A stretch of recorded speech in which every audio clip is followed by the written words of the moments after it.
अवांजी समातुन ताईं radio voice of Sindh London.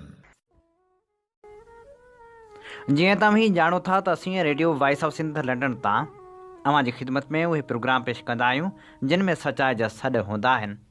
असीं उहे ख़बरूं नशर कंदा आहियूं जिन खे ॿिया इदारा नशर करण खां बि डिॼंदा आहिनि। असीं मज़लूम माण्हुनि जो आवाज़ु बणिजंदा आहियूं। असीं सिंध जे सियासी समाजी सरगर्मियुनि खे पंहिंजे प्रोग्रामनि जो हिसो बणाईंदा आहियूं। उन सां गॾोगॾु दुनिया जी उथल पुथल बाबति अव्हां खे आगाह कंदा आहियूं। असीं चाहियूं था त सचाई जो हीउ सफ़र सफलता माणे। इन लाइ अचो हिन सफ़र में असां सां हमक़दम बणिजो। जेकॾहिं अव्हां असांजो यूट्यूब चैनल अञा ताईं सब्सक्राइब नाहे कयो त हींअर ई radio voice of Sindh London जे यूट्यूब चैनल खे सब्सक्राइब करियो ऐं ॿुधंदा रहो radio voice of Sindh London. Hemo Kalani खे भेटा पेश करण लाइ असीं पेश कयूं था मुश्ताक टांवरी जी ख़ूबसूरत लिखणी। पुराणी सखर जे भरिसां गुज़रंदड़ रेल जी पटड़ी सां लॻोलॻ तारीख़ी सखर सेंटर जेल, जंहिंखे हाणे औरतुनि ऐं ॿारनि जो जेल कयो वियो आहे। बिल्कुलु उन जे साम्हूं हर साल 21 जनवरी ते कुझु नौजवान गॾिजी ॾीआ ॿारनि था ऐं उते 21 जनवरी 1943 ते सूरी सज़ावार थींदड़ सॼी दुनिया जी सभ खां नंढी उमिरि जे शहीदनि में शामिल गभरू नौजवान अमर हेमू कालाणी खे भेटा अर्पण था। हेमू कालाणी जंहिंजी दिलि में देश जी मोहबत भरियल हुई, जेको आज़ादी सां प्यार ऐं ग़ुलामी खां शदीद नफ़रत कंदो हो। हुन अंग्रेज़ सरकार ख़िलाफ़ बग़ावत कई ऐं सूरी खे सिंगारियो। हेमू कालाणी नौजवान सिंधी जोधो, देश जी आज़ादी, क़ौमी शऊर ऐं क़ुर्बानी जी तारीख़ जो उहो रोशन सितारो आहे जेको वक़्त जे उंदाहियुनि में बि हमेशह चमकंदो रहंदो। हू रुॻो हिकु नौजवान न हो, पर हिकु फ़िक्र, हिकु तहरीक ऐं हिकु अहिड़ो मिसाल हो जेको सिंध जे हर शऊर रखंदड़ नौजवान जे दिलि में बग़ावत जो ॿिज पोखे वियो।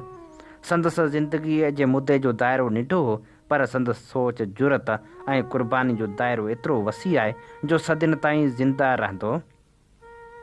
हेमू कालाणी 23 मार्च 1923 ते पुराणी सखर में ॼाओ हो। संदसि पीउ पेसूमल ठेकेदारी कंदो हो। हू हिकु सादे ऐं विचोले तबिके जे ख़ानदान सां वास्तो रखंदो हो, जिते महिनत, ईमानदारी ऐं सचाई ज़िंदगी जा बुनियादी उसूल हुआ। नंढपिण खां ई हेमू जी तबियत में बेबाकी, सचाई ऐं वतन सां बेपनाह मोहबत समायल हुई। संदसि अखियुनि में आज़ादी जा ख़्वाब हुआ ऐं सीने में इनकलाब जी बाह। उन वक़्तु सॼे हिंदुस्तान जी धरती अंग्रेज़नि जी ग़ुलामी जे ज़ंजीरनि में जकड़ियल हुई। हर पासे ज़ुल्म, जबर ऐं नाइंसाफ़ी जी कारी राति छायल हुई। वतन जी दौलत फ़िरंगी जहाज़नि में भरिजी परदेस वञी रही हुई ऐं हुन धरती जा असली वारस बुखनि, बीमारियुनि ऐं बेवसी में ॻरी रहिया हुआ। अहिड़ी ऊंदाही में आज़ादी जा ॾीआ ॿरण लॻा। सिंध में हुर तहरीक पंहिंजे सरफ़रोश सिपाहियुनि सां मैदान में हुई ऐं विच हिंदुस्तान में महात्मा गांधी हिंदुस्तान ख़ाली करियो जो नारो हणी ग़ुलामी जी दीवार लुॾणु शुरू करे छॾी हुई। माण्हुनि जे दिलनि में नफ़रत जा आड़ाह ॿरण लॻा हुआ। हर ज़ुबान ते आज़ादी जो विर्द हो, हर सीने में बग़ावत जी बाह ॿरी रही हुई। उन आज़ादी जी सदा सखर जे हिकु नौजवान जे कननि में बि पई। गभरू, अलहड़, नई रत सां भरियल जवान, जंहिंजो नालो राही हेमन हो, पर प्यार मां खेसि हेमू चवंदा हुआ। हेमू अहिड़नि माण्हुनि जी सोहबत में रहंदो हो जेके आज़ादी जा पांधेड़ा हुआ। हेमू जी दोस्ती चइनि इनकलाबी शागिर्दनि लक्ष्मण दास केसवाणी, टीकम भाटिया, हशू संबराणी, हरी लीलाणी सां हुई। लक्ष्मण केसवाणी, हरी लीलाणी ऐं हशू सखर जे न्यू मॉडल हाई स्कूल में पढ़ंदा हुआ। हेमू कालाणी ऐं टीकम भाटिया सखर जी तिलक हाई स्कूल में पढ़ंदा हुआ। पंहिंजे स्कूल ॾांहुं ईंदे वेंदे पंज ई ॼणा हिक ॿिए जा दोस्त बणिजी विया। पंहिंजे दोस्तनि में गॾियल ॻाल्हि हुई त उहे इनकलाबी ऐं वतन दोस्त हुआ। हुननि पंहिंजी इनकलाबियुनि गॾिजी 7 वारदातूं करे अंग्रेज़ सरकार खे चीहो रसाइण जी कोशिशि कई। हेमू ऐं संदसि दोस्त पहिरीं वारदात कंदे कलेक्टर जी ऑफिस तां यूनियन जैक लाहे ॻाढ़ो झंडो फड़कायो। ॿी वारदात में सखर शहर जे रेलवे स्टेशन रस्ते में ईंदड़ पुराणी पुलिस चौकी में बम रखियो। बम फाटण बाद पुलिस जा ढढर ई ढरा थी विया। बम एतिरो पावरफुल हो जो पुलिस चौकी जी छित उॾामी वई। टीं वारदात कंदे हुननि ग़रीबाबाद वारे पुलिस फ़ौजदारी थाणे जी कुंड वटि ठहियल 2 भितियुनि खे बम धमाके सां उॾायो। बम एतिरो पावरफुल हो जो ओड़े पाड़े वारा बि घबराइजी विया। उन ख़बर खे ॿुधी सिंध जो अंग्रेज़ IG पुलिस ऐं के बाला अमलदार अची सखर पहुता। 1939 में हिननि इनकलाबी दोस्तनि चोथों धमाको सखर जी रेलवे पुलिस थाणे में बम रखी कयो।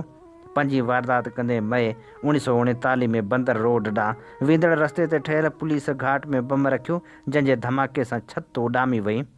छहीं वारदात कंदे अदालत में बम रखियाऊं, जेको फाटो कोन। कंहिं क्लार्क खे शक पियो त हुन हिकदमि पुलिस खे ख़बर ॾिनी। पुलिस उहो बम खणी बेकार बणायो। हेमू कालाणी पंहिंजे इनकलाबी दोस्तनि सां गॾु 7हीं वारदात सोची। उहो 22 अक्टूबर 1942 जो ॾींहुं हो, जॾहिं हेमू ऐं संस दोस्तनि खे खुड़क पई त 23 अक्टूबर जी राति फ़ौजनि ऐं हथियारनि सां भरियल हिकु स्पेशल ट्रेन सखर मां गुज़रण वारी आहे।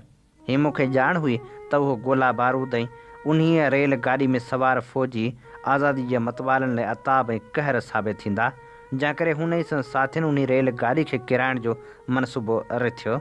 हुननि गॾिजी वञी लेसडाउन पुल जे हेठियां वारी ॾाकण तां पुल ते चढ़ी पुराणे सखर जे पहिरें दर वटि पहुची रेल जी पटड़ी खे उखेड़णु शुरू कयो। उहा जाइ ज़मीन खां लॻभॻि 12 फुट मथे हुई। हिकु सिपाही फिरोज़ ख़ान खेनि पटड़ी जा बोल्ट खोलींदे ॾिसी वरितो। हेमू जा साथी भॼी विया। हेमू कालाणी पकड़िजी पियो। लाॻीतो 22 ॾींहं ताईं तशदुद सहण बावजूदि हुन का बि ॻाल्हि न सली। नई साथियुनि जा नाला खयाई। जेल में हेमू ते वैश्य जा सभु रस्ता आज़माया विया। बर्फ़ जे बिलाकनि ते उघाड़ो सुम्हारियो वियो।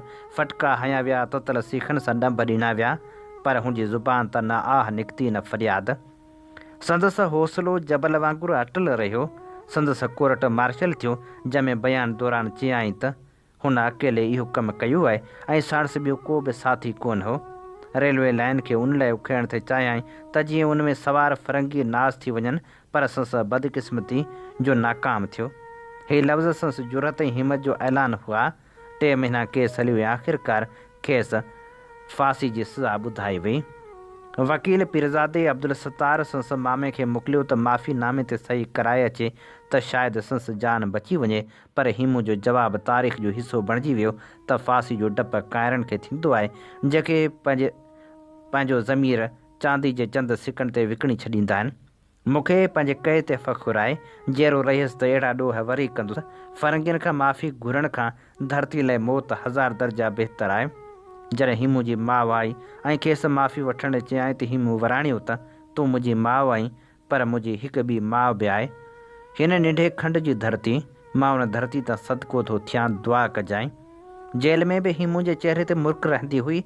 पंहिंजनि ॿाहुनि ॾांहुं ॾिसी चवंदो हो त हिननि ॿाहुनि खां कमु वठिणो आहे ऐं अंग्रेज़नि खे भॼाइणो आहे। ऐं आख़िर उहो ॾींहुं अची वियो।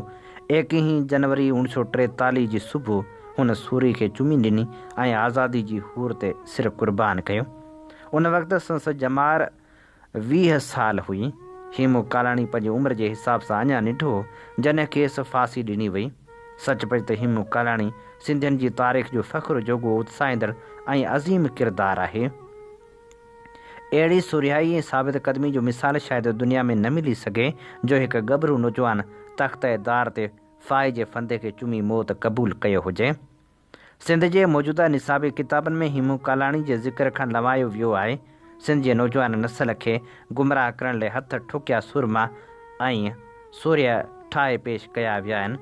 सिंध जे इल्मगाहनि में सेखारियो पियो वञे त हज़ारे मेल परे खां पंध करे आयल फोरू ऐं लुटेरो मोहम्मद बिन क़ासिम सुरमो आहे ऐं पंहिंजे देश जे दिफ़ा में विढ़ंदड़ शहीद थी वेंदड़ राजा ॾाहिर जनम जो हक़दारु आहे।